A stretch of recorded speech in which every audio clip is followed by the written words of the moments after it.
Hey guys, Dave here. So I just watched Black Adam, and I gotta say, I enjoyed it all quite a bit.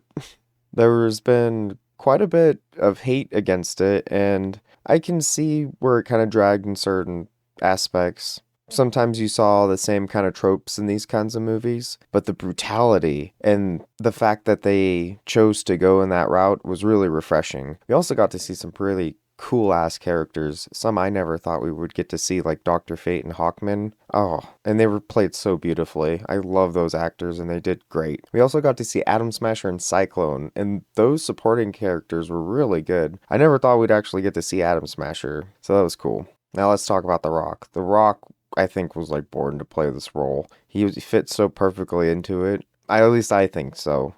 There's not a lot of other people I think that could literally fit that suit.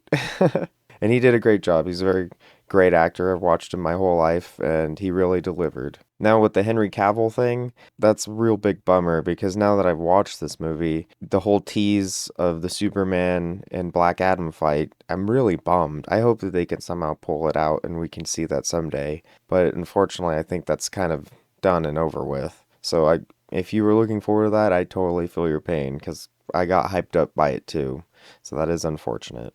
Now, with the villain of this movie, it kind of turned into CGI baddie guy, and if that's where a lot of complaints are coming from, I kind of understand. But the death of the baddie was super badass, and I don't want to spoil it, but it was totally worth it, and it was really cool. And it was brutal, by the way. It was like a fatality, and I loved it.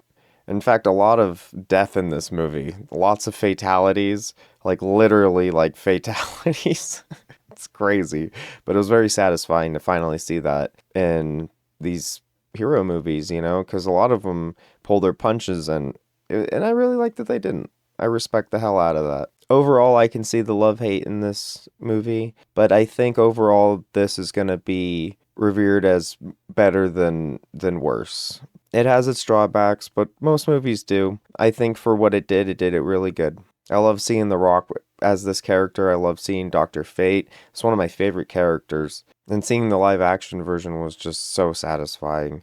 I really didn't think we'd ever get to see that. So I'm a fan that has been satisfied. Overall, I totally recommend this movie. I think it was worth a watch, totally worth a watch. Whether you like it or you dislike it, I think it's definitely worth checking out at least once. I have no idea what the hell DC EU is going to do after all this debacle because it basically collapsed after this movie. So we'll see what rises from the ashes. Hopefully they bring some of these characters back, especially I'm assuming that they're probably going to keep Amanda Waller and Suicide Squad and all those guys. So cross your fingers, guys. It's probably a one in a million, but hopefully they bring back and give the fans what they want because I've noticed that if you bitch enough on the internet, somebody will eventually give it. But we can only hope, guys. Thank you for watching. I hope you enjoyed the review, and I'll see you in the next one. Bye bye!